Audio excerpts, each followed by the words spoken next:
नमस्कार, सुप्रभात बुलेटिन में आप सभी का बहुत स्वागत है। आपके साथ मैं हूं नलिनी पांडे। अब आपको दिखाएंगे खबरें गर्मा गर्म। प्रधानमंत्री मोदी आज भी यूपी में धुआंधार प्रचार करेंगे। पीएम मोदी सुबह 10:45 पर बस्ती पहुंच जाएंगे और वहां पर संयुक्त जनसभा को संबोधित करेंगे। पीएम मोदी बस्ती समेत संत कबीर नगर, डुमरियागंज लोकसभा क्षेत्र को एक साथ साधने की कोशिश करेंगे।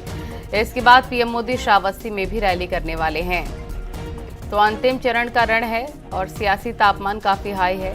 आज संयुक्त रैली को संबोधित करेंगे। यूपी में प्रधानमंत्री नरेंद्र मोदी का धुआंधार प्रचार प्रसार जारी रहने वाला है। यूपी में पीएम मोदी का प्रचार प्रसार का अभियान चलेगा और 2 जनसभाओं को आज प्रधानमंत्री नरेंद्र मोदी यूपी में संबोधित करेंगे। संयुक्त रैली को संबोधित करेंगे प्रधानमंत्री नरेंद्र मोदी। श्रावस्ती में भी उनकी जनसभा प्रस्तावित है। तो यूपी में प्रधानमंत्री का 2 जनसभाओं करने का कार्यक्रम है। इसको लेकर तैयारियां भारतीय जनता पार्टी के तमाम कार्यकर्ताओं ने कर ली है। कार्यकर्ताओं का जोश काफी ज्यादा हाई है कि प्रधानमंत्री आएंगे और उन पे जोश भरने का काम करेंगे। उपेंद्र वाराणसी से हमारी सहयोगी तमाम जानकारी के साथ लाइव जुड़ गए। उपेंद्र का रुख ले। तो उपेंद्र, प्रचार प्रसार का दौर अंतिम चरण को लेकर अब चलना शुरू हो गया है। प्रधानमंत्री नरेंद्र मोदी 2 धुआंधार प्रचार प्रसार जनसभाओं को संबोधित करेंगे। इसको लेकर क्या जानकारी मिल रही है और अंतिम चरण को लेकर ये जनसभाएं प्रधानमंत्री की कितनी अहम हो जाती हैं? देखिए, ये अंतिम रण है और जिसमें पूर्वांचल की ही सीटें हैं। तो ऐसे में अब पूर्वांचल में रण जो है पूरे जोर पर है और प्रधानमंत्री नरेंद्र मोदी आज 2 बड़ी जनसभा करेंगे। यहाँ से सबसे पहले वो बस्ती और संत कबीर नगर की तरफ जाएंगे, जहाँ पर उनकी जनसभा है। उसके बाद श्रावस्ती में भी उनकी जनसभा है। माना जा रहा है कि 10:30 बजे के करीब प्रधानमंत्री नरेंद्र मोदी वाराणसी से यहाँ के लिए निकलेंगे। उससे पहले प्रधानमंत्री यहीं पर जो काशी क्षेत्र के अध्यक्ष हैं और उसके अलावा जो जिलाध्यक्ष हैं उनसे भी उन्होंने छोटी सी एक बैठक रखी है और छोटी सी मीटिंग के बाद वो यहाँ से निकलेंगे।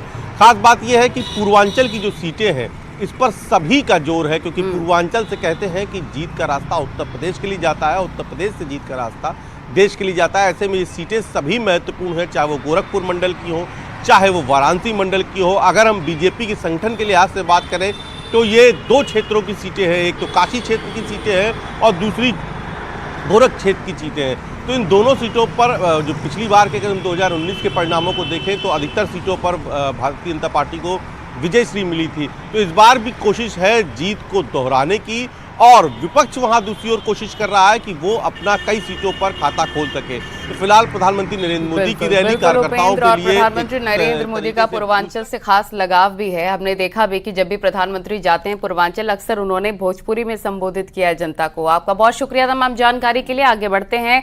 मंगलवार को पीएम मोदी वाराणसी में महिला सम्मेलन में शामिल हुए। जिस महिला सुरक्षा की बात प्रधानमंत्री मोदी और सीएम योगी कर रहे हैं उसका असर वोट बैंक में भी दिख रहा है।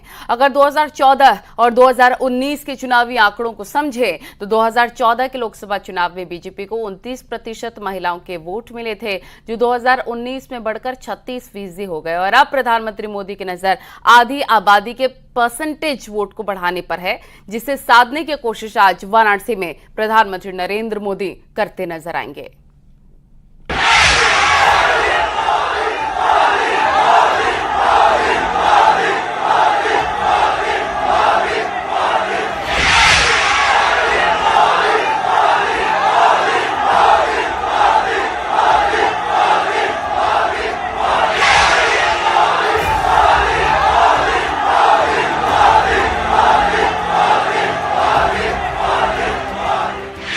दिल्ली की सियासत का रास्ता यूपी से होकर गुजरता है और उसी यूपी के पूरब में है महादेव शिव की नगरी काशी।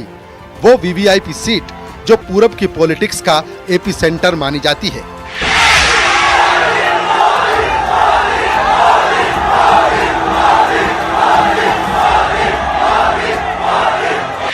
यानी जो काशी ने तय कर दिया वो समझिए हो गया।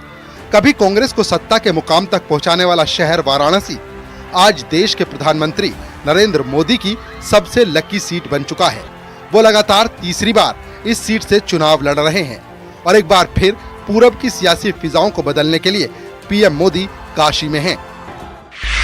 बनारस के लोग तो यूपी, बिहार दोनों में रहे, जंगल राज से परिचित है। बहन बेटियों का घर से निकलना मुश्किल था। बेटियों को सुरक्षा के डर से पढ़ाई छोड़कर घर पर बैठना पड़ता था और सपा वाले कहते थे और बेशर्मी से कहते थे, लड़के हैं, लड़कों से तो गलती हो जाती है। आज सपा के लड़के जरा गलती करके दिखाएं, योगी जी की सरकार उनका वो हाल करेगी जो उन्होंने सोचा भी नहीं होगा। पीएम मोदी का संवाद आधी आबादी से है। पीएम मोदी का संदेश नारी शक्ति के लिए है, क्योंकि जिस सीट से पीएम मोदी तीसरी बार चुनाव लड़ रहे हैं, वहां से पूरे पूर्वांचल तक पकड़ बनाने की है। 2014 के बाद से आपने देखा होगा, बेटी बचाओ बेटी पढ़ाओ अभियान से लेकर के मातृ वंदना अभियान से लेकर के, और आज देश की नई संसद में जिस महत्वपूर्ण अधिनियम को पारित करके आधी आबादी को देश की विधायिका में, देश की संसद और देश की विधानसभा में भी उन्हें प्रतिनिधित्व करने का अवसर प्राप्त हो, इसके लिए भी काशीवासी, प्रदेशवासी और देश की आधी आबादी आदरणीय प्रधानमंत्री जी के प्रति कृतज्ञता ज्ञापित करते हुए उनका हृदय से स्वागत करता है, अभिनंदन करता है। वाराणसी सीट के महत्व का अंदाजा इस बात से लगाया जा सकता है कि यूपी बिहार की कई सीटों पर इसका प्रभाव पड़ता है।